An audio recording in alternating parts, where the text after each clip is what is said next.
Good day mga tropa, Ken nga pala from Erica. Ngayong araw meron tayo bagong biktima at ang pangalan niya nga pala ay Petra. So ayun, yun na nga pala siya at kami ay magsisimula na. At siya nga pala, kami ay dating na nagsasama. Madaling sabi, kami ay magtropa. Kaya ano pang hinintay mo barkada? Mag-message ka na. Sige ka, baka maunahan ka pa ng iba. O siya, balik tayo sa ating biktima.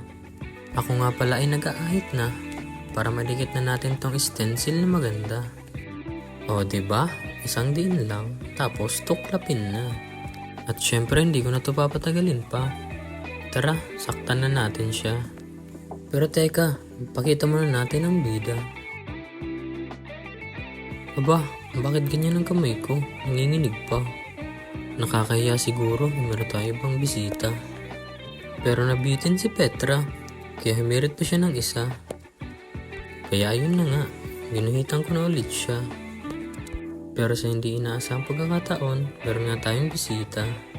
At ayan na nga siya. Siya na daw ang papatuloy ng ating obra. Siya nga pala si Rudolph Miranda.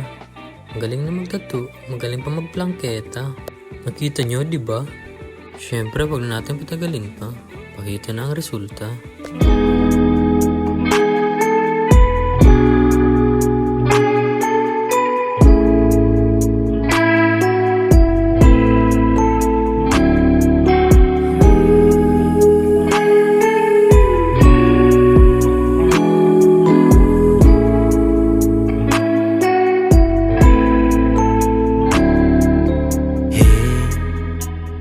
Aku masih ada di sini, walau kau sudah benar-benar pergi.